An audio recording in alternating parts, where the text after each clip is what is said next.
Assalamualaikum and hi everyone. So today we are from Group 5 where we present to you about advanced emulsion in surface technology. Before we start, let me introduce my team member Muhammad Haris, Rafiki Akli, Shaza Akila and Amni Sofi. So now let's start with the introduction. Basically, do you know what is advanced emulsion? Advanced emulsion is emulsion with enhanced properties or functionalities beyond what's offered in standard emulsions. The enhanced property means that the advanced emulsion is formulated to offer improved performance, often with benefits like better stain resistance, antifungal protection, and superior washability. So, the sector that usually use the advanced emulsion is like paint industry, food industry, and pharmaceutical industry. In order to identify the advanced emulsion, there are four important key characteristics. The first one is the stability, where it enhances resistance to droplet aggregation, creaming, or sedimentation. Second is bioavailability, where it improves delivery and absorption of encapsulated bioactive compound. Next is the control release, where it has the ability to release encapsulated compounds at specific times or in response to stimuli. And finally, protection, where it's shielding encapsulated compound from degradation by factor like temperature, light, or oxygen. I think you are wondering what are the differences between the advanced emulsion and the standard emulsion. Now, let's focus on the first feature, which is droplet size. Usually, standard emulsion exists in a typically larger micrometer range, while the advanced emulsion exists in a smaller, often in the nanometer range. Next, standard emulsion has a poor stability as it more susceptible to gravitational separation and droplet aggregation, while advanced emulsion has a better stability due to smaller droplet size. The next feature is the control release. This control release means the compound is gradually released over a desired period. Advanced emulsion can offer better control over the release of encapsulated compared to the standard emulsion, where it has limited ability to control the release of encapsulated ingredients. Or I can say that advanced emulsions can release bioactive in specific parts of the digestive system, where absorption is most efficient, while standard emulsion release nutrients all at once, leading to loss or poor absorption. The next key feature of the differences between the advanced emulsion and standard emulsion is the bioavailability. Bioavailability here means that it is not about how much you eat, but it is about how much your body absorbs the nutrient. I mean, for example, if you consume about 100 milligram of vitamin D and your body only absorbs 40 milligram, this means that bioavailability is about 40%. So, advanced emulsion has higher bioavailability of encapsulated bioactive compound due to smaller droplet size, while standard emulsion has lower bioavailability due to larger droplet size.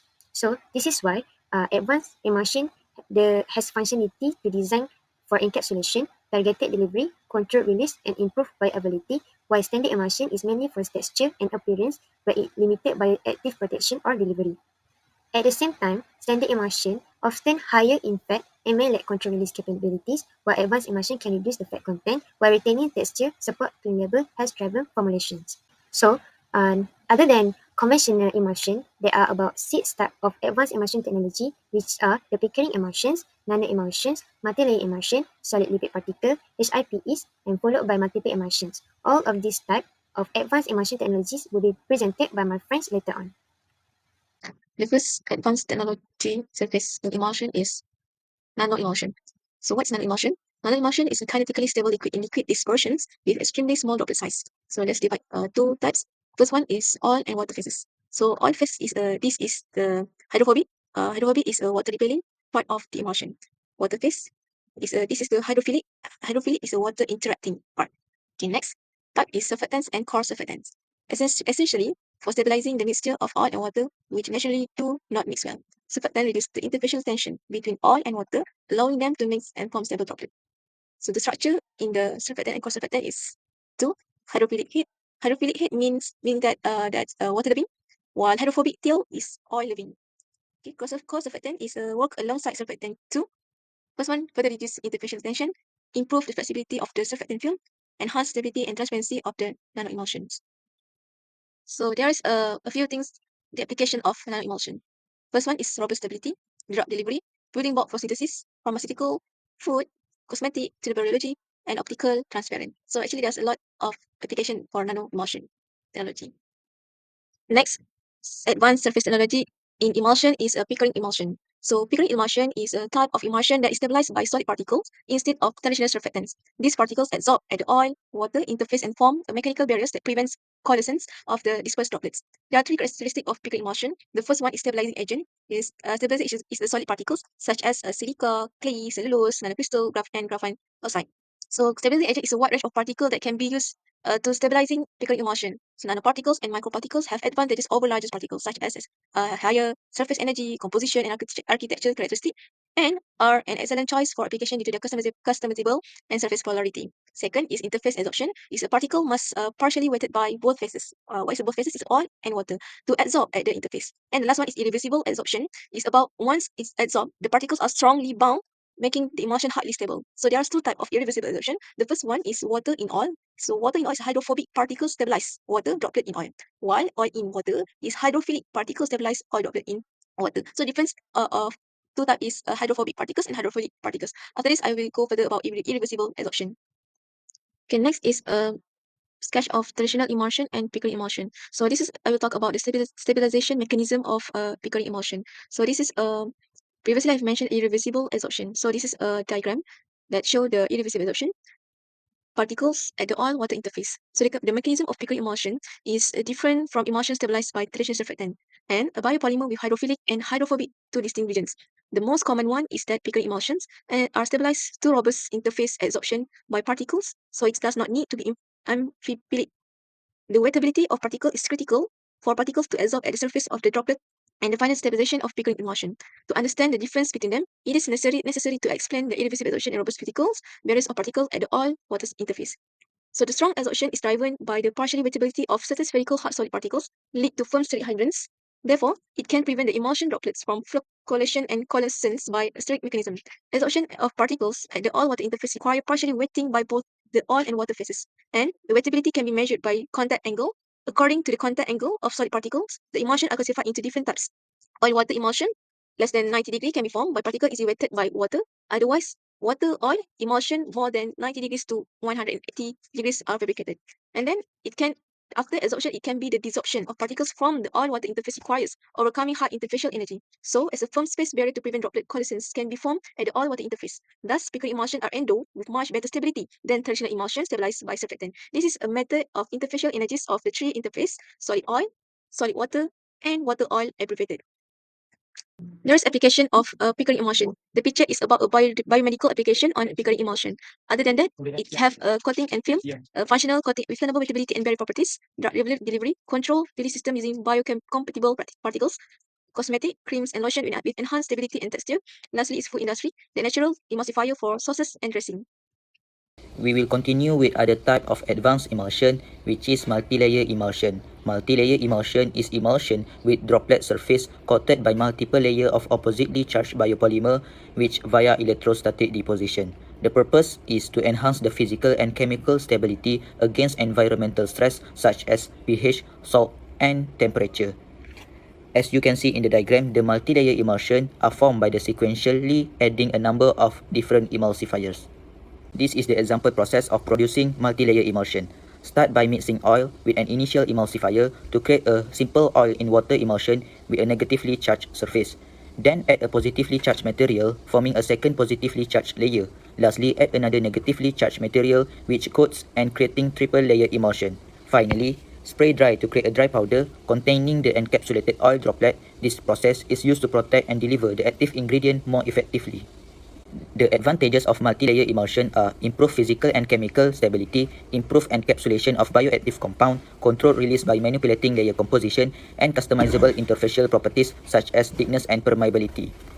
The multi-layer emulsion are applied in functional beverage, nutraceutical delivery system, flavor protection, and encapsulation of unstable ingredient like omega-3, flavors, or polyphenols. The other type of advanced emulsion is multiple emulsion. Multiple emulsion is emulsion where water droplets are encapsulated inside oil droplets which are further dispersed in water. The purpose is to enable a controlled release of nutrient, reduce fat, and the preparation method is two-step emulsification. First, water in oil and then WO into the water to form the water in oil in water, WOW. These are two examples of the process in producing the multiple emulsion. The first one is ultrasonic liquid processing, which will use the sonicator, and the other one is high pressure homogenization, HPH, which use high pressure homogenizer. Application and benefit of multiple emulsion are controlled or triggered release, ideal for nutrient, flavors, or probiotic that need to be released under specific condition. Low-fat food formulation. Reduce fat content by replacing part of internal oil with water, which is healthier food option without compromising texture.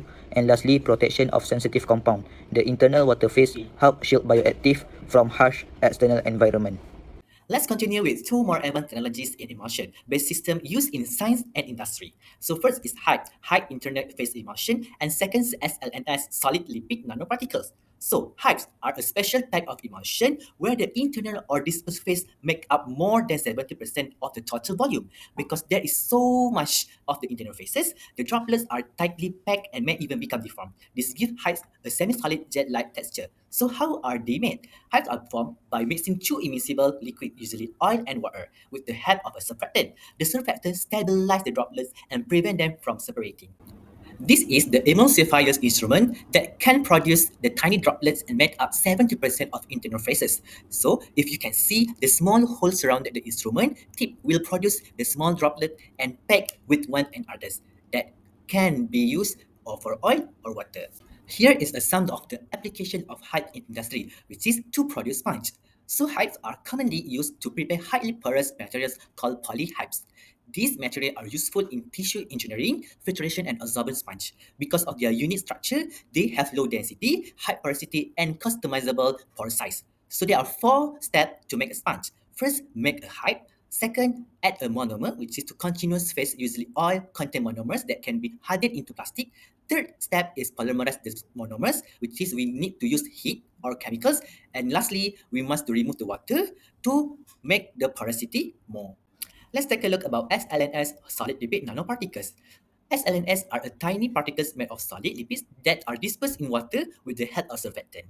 These particles are usually in the range of 50 to 1000 nanometers and have a solid core that can carry drugs, vitamins, or other active ingredients.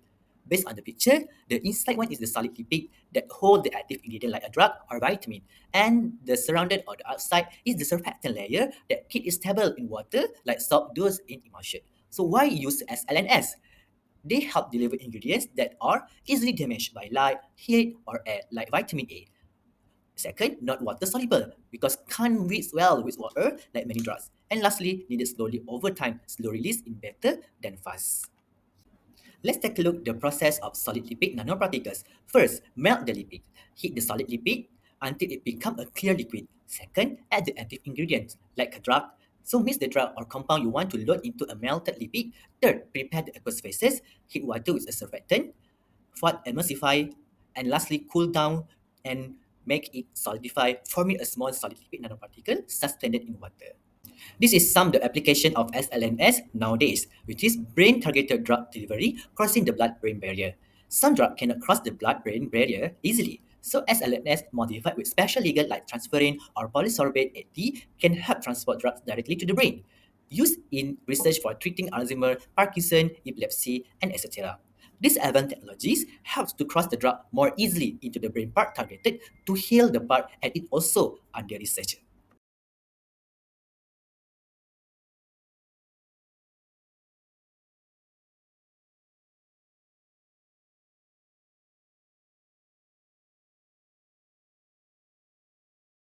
That's all from our group. Thank you.